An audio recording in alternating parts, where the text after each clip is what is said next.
Hi guys, நான் உங்களின் TNPSC தமிழ்ச்சி. Welcome back to my channel. நம்ம இன்னைக்கு பார்க்க போகிறது எப்படின்னா 11th ஸ்டாண்டர்டில் இயல் 2ல் இருக்கிற கவிதை பிழை ஐங்குறு நூறு அப்படிங்கிற கவிதை பிழை தான் பார்க்க போகிறோம். ஐங்குறு நூறில் இருக்கிற பாடல் வரியோட டாபிக் நேம் என்ன அப்படின்னு பார்த்தீங்கன்னா டான்ஸ் கம் ஃபாஸ்ட் அப்படிங்கிற அந்த பாடல்கள் தான் பார்க்க போகிறோம். அது என்ன டான்ஸ் கம் ஃபாஸ்ட் அப்படிங்கிறது இங்கே வீடியோக்குள்ளே பார்த்தீங்கன்னா தெரியும்.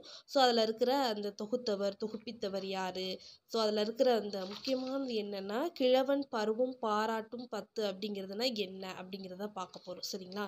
இந்த மாதிரி மோர் வீடியோஸ் வேணும் அப்படின்னா நம்ம சேனலை மறக்காமல் சப்ஸ்கிரைப் பண்ணுங்கள். இப்போ வாங்க நம்ம வீடியோக்குள்ளே போகலாம்.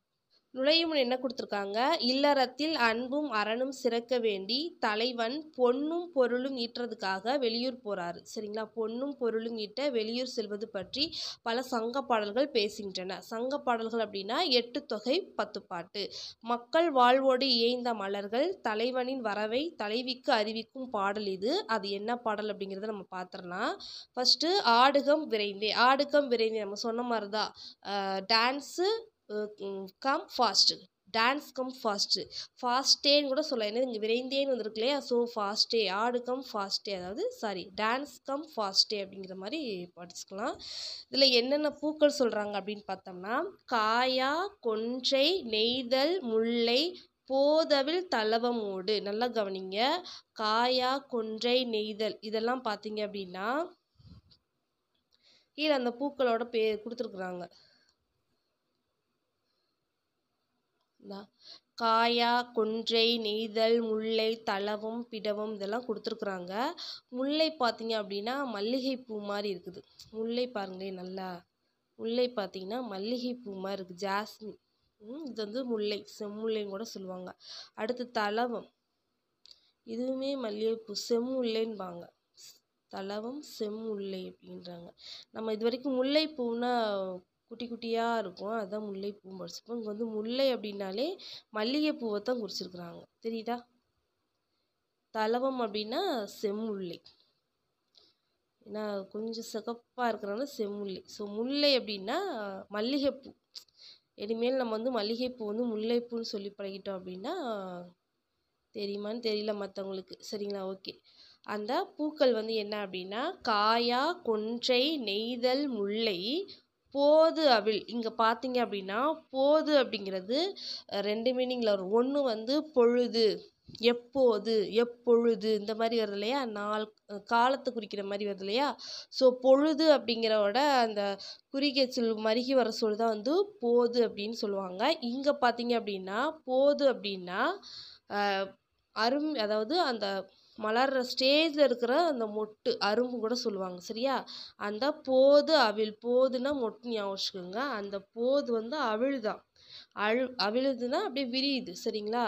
தளவமோடு, போதவிழ் தளவமோடு அப்படின்னா அந்த தளவங்கிறது சொன்னோம் இல்லையா, செம்முல்லை. ஸோ அந்த பூ வந்து விரிகிற ஸ்டேஜில் இருக்குது, அந்த விரிஞ்ச ஸ்டேஜ் அவிழ்ந்துருச்சு. போதவிழ் தளவமோடு பிடவம் மலர்ந்து. பிடவம் அப்படின்னா அது ஒரு பூவு. இந்த பூ வந்து அலர்ந்து அப்படின்னா அதோட அலர்ந்து அப்படிங்கிற மீனிங்னா மலர்ந்து. சரிங்களா?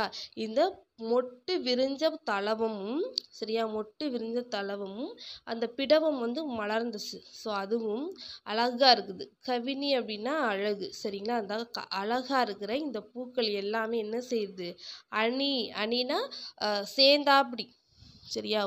அணி, இந்த பூவு எல்லாம் சேர்ந்த ஒரு அணி, ஒரு அணி மாதிரி, அதாவது ஒரு குரூப்பா இது அழகா எங்க இருக்குது, புறத்து அதாவது பேக் சைடு கொல்லப்புறத்தில் பூத்து கிடக்குது. இந்த பூக்கள் எல்லாமே பார்த்தீங்க அப்படின்னா மழை வர்ற காலத்துக்கு முன்னாடி, மழை வருதுன்னா அந்த ஈவினிங் டைமில் மலர்ற பூக்களாக தான் இருக்குது எல்லாமே. ஸோ அதுதான் சொல்கிறாங்க. காயா, கொன்றை, நெய்தல், முல்லை, போதவிழ் தளவமோடு பிடவம் மலர்ந்து அலர்ந்து கவினி பூவணி கொண்டன்றால் புறவே பேரமர் கன்னி. அதாவது பெரிய அமர்த்த கன்னி அப்படின்னா பெரிய அழகான கன்னி. அமர்த்த அப்படின்னா பொருந்திய. பேரமர்த்த கன்னி, பேரழகான பேரழகு பொருந்திய கண்களை உடையவள். ஆடு கம் விரைந்தே. ஸோ நீ வா, சீக்கிரம் வா.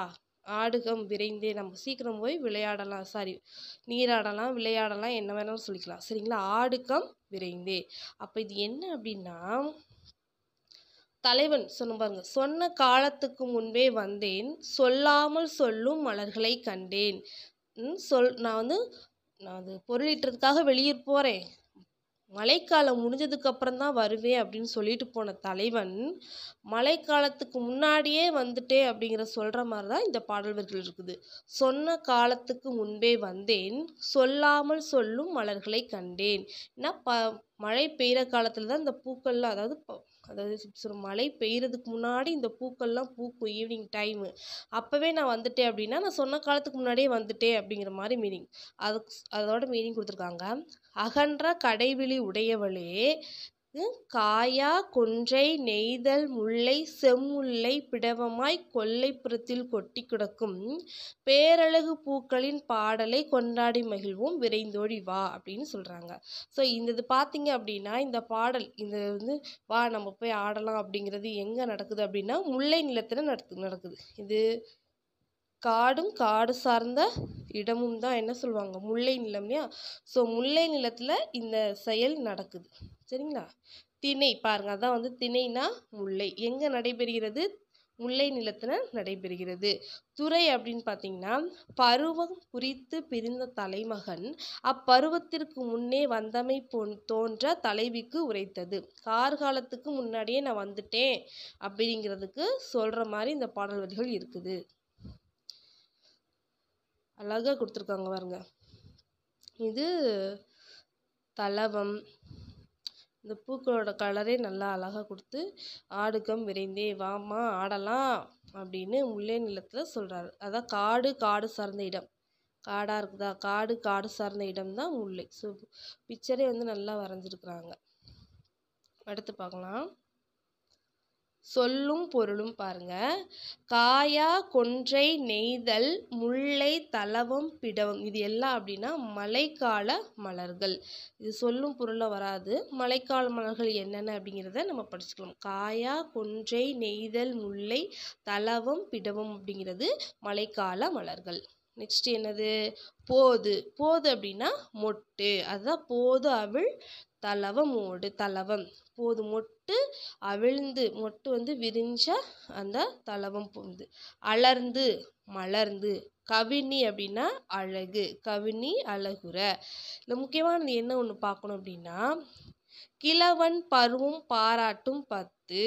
கிழவன் பருவம் பாராட்டும் 10 அப்படின்னா இங்க பாருங்க, கிழவன் என்பது தலைவனை குறிக்கும். அவன் கார்காலத்தில் வருவேன் என்று கூறி பிரிந்து சென்றான். ஆனால் வினை முடித்து, அதாவது போன என்ன காரியத்துக்காக போனானோ அது முடிச்சிட்டு கார்காலம் வர்றதுக்கு முன்னாடியே, மழைக்காலம் வர்றதுக்கு முன்னாடியே வந்துட்டான். அப்படி வந்தவன் கார்காலத்தை பாராட்டி கூறும் 10 பாடல்கள் உள்ளதால் இப்பகுதி இப்பெயர் பெற்றது அப்படின்னு சொல்றாங்க. இந்த 10 பாடல்களுமே தலைவன் கூற்றாகவே இருக்கின்றன. இது ஒரு இதுல எடுத்திருந்தது. ஸோ கிழவன் என்பது தலைவனை குறிக்கிற சொல் அப்படிங்கிறத மறக்கக்கூடாது. சரிங்களா. அடுத்து இலக்கண குறிப்பு பாருங்க. ஆல் அப்படிங்கிறது அசைநிலை. ஆல் அப்படின்னா அசைநிலை. கன்னி அப்படின்னா அண்மை விழிச்சொல். இதே சேய்மை விழிச்சொல் எப்படி பண்ணலாம் அப்படின்னா கன்னியே அப்படின்னு சொன்னோம் அப்படின்னா அது சேய்மை விழிச்சொல்ல வரும். ஸோ இந்த அசைநிலை அப்படிங்கிறது பார்த்தீங்கன்னா பெயர் சொல்லோட வரும், வினைச்சொல்லோடையும் சேர்ந்து வரும். ஏதாவது ஒரு பெயர் சொல்லோடையோ இல்லை வினைச்சொல்லோட சேர்ந்து தான் வரும். தனித்து வந்துச்சு அப்படின்னா அதுக்கு மீனிங் இருக்காது. அதுதான் அசைநிலை. அடுத்து ஆடுகம் விரைந்தே. இது தன்மை பன்மை வினைமுற்று. ஆடுகம் அப்படிங்கிறது தன்மை பன்மை வினைமுற்று. அடுத்து பகுபத உறுப்பிலக்கணம் பாருங்க. அலர்ந்து. அலர் அப்படிங்கிறது பகுதி. எப்பயுமே பகுபத உறுப்பிலக்கணம் பகுதி விகுதி கண்டிப்பா இருக்கும். இடையில சந்தி சாரிய இடைநிலை இதெல்லாம் நம்ம முன்னாடியே பார்த்துருப்போம். சரிங்களா. அதனால இது கொஞ்சம் ஈஸியா இருக்கும். அலர்ந்து அப்படிங்கிறது அலர் இத்து பிராக்கெட்ல இந்து வரும், அடுத்து ஒரு இத்து குட்டல் ஊ. ஸோ அதில் அலர் அப்படிங்கிறது பகுதி, இத்துங்கிறது சந்தி, இந்தானது விகாரம், இத் இறந்த கால இடைநிலை, ஊ வினையற்ற விகுதி. சரிங்களா. அடுத்து பாருங்க, மழைக்கால மலர்கள் அப்படி பார்த்தாச்சு. காயா கொன்றை நெய்தல் முல்லை தலவம் பிடவும். அடுத்து பாருங்க, நூல் வெளியீடு பார்த்துடலாம். 5 கூட்டல் குறுமை கூட்டல் 100, ஐங்குறு 100. சரி, 5 குறுமை 100, குறுமை 5 குறுமை கூட்டல் 100. மூன்றடி சிற்றெல்லையும் 6 அடி பேரெல்லையும். அதாவது இந்த ஐங்குறுப்பாடல்கள் பார்த்தீங்க அப்படின்னா குறைஞ்சது 3 அடியாவது இருக்கும், அதிகபட்சம் பார்த்தீங்கன்னா 6 அடியாவது இருக்கும். சரிங்களா? 3க்கு கீழே இருக்காது. 3க்கு கீழே இருந்தால் 2 அடி இருந்துச்சுன்னா அது திருக்குறள் 4 அடியார் அதில் வந்துடும். ஸோ 3 அடி சிற்றெல்லையையும் 6 அடி பேரெல்லையையும் கொண்ட அகவற்பாக்களால் ஆனது. அகவற்பாக்கள் அப்படின்னா என்னன்னா ஒவ்வொரு அடியும் 4 சீர்களில் இருக்கும். சரிங்களா? அது வந்து அகவற்பா வரும். அடுத்து பார்த்தீங்க அப்படின்னா இது வந்து அதாவது லாஸ்ட்டில் பாருங்களே, இந்த பாடல் வரிகளில் லாஸ்ட்டில் பாருங்கள், லாஸ்ட் அடியில் லாஸ்ட் சீரில் அந்த விரைந்தே அப்படின்னு வந்திருக்குதா. ஸோ இந்த மாதிரி லாஸ்ட் இதில் வந்து என்ன எழுத்தில் முடியணும் அப்படின்னா AONI அப்படிங்கிற ஒரு எழுத்தில் லாஸ்ட்டில் முடிஞ்சிருக்கு. இப்போ வந்து ஏ அப்படிங்கிற எழுத்தில் சவுண்டில் முடிஞ்சிருக்கா, விரைந்தே அப்படின்னு வந்திருக்குதா. ஸோ இதுதான் வந்து அகவற்பா அப்படின்னு சொல்கிறாங்க. ஸோ இந்த மாதிரி அகவற்பா இதெல்லாம் பார்த்திங்கன்னா கொஞ்சம் கொஞ்சமாக நம்ம பார்க்கலாம். சரிங்களா? இப்போ ஸ்டார்டிங்கில் என்னென்ன இதில் என்ன இருக்கோ அதை மட்டும் நம்ம பார்க்கலாம். ஸோ அகவற்பாக்களால் ஆனது என்னது? 3 அடி சிற்றெல்லையும் 6 அடி பேரெல்லையும் கொண்ட அகவற்பாக்களால் ஆனது. அகவற்பாக்கள் அப்படின்னா ஆசிரியப்பான்னு சொல்லுவாங்க. அடுத்து பாருங்க, திணை ஒன்றிற்கு 100 பாடல்களாக. இப்போ ஐங்குறு 100 பார்த்தீங்கன்னா குறிஞ்சி, முல்லை, மருதம், நெய்தல், பாலை அப்படிங்கிற 5 திணைகளையும் குறிக்கக்கூடியது ஐங்குறு 100. இந்த ஒவ்வொரு திணைக்கும் வந்து 100 பாடல்கள் இருக்குது. ஸோ அந்த 100 பாடல்கள்னா 5 × 100 500. அதனால தான் வந்து ஐங்குறு 100 அப்படின்னு வச்சுருக்காங்க. ஸோ 5 திணைகளுக்கும் 500 பாடல்கள் கொண்டது. 5 திணைகளை பாடிய புலவர்கள். நம்ம இதுக்கான ஷார்ட்கட் நம்ம சொல்லியிருப்போம். குறிஞ்சி திணை கபிலர். குறிஞ்சி திணைனானே கபிலர். முல்லை அப்படின்னா காடு சார்ந்த இடம், காட்டில் வந்து பேய் இருக்குன்னு நம்ம படிச்சிருப்போம் இல்லையா. ஸோ முல்லை திணை அப்படின்னா பேயனார். மருத திணை, மருதம்னா என்னது? நெய்தல், அதாவது வயல் சார்ந்த இடம். ஸோ ஒவ்வொரு வயலுக்கும் இடையில வந்து வரப்பு போட்டிருப்பாங்க ஓரத்தில், அந்த வரப்பில் ஓரமாக நடந்து போகணும். ஸோ மருத திணை அப்படின்னா ஓரம் போகியார்.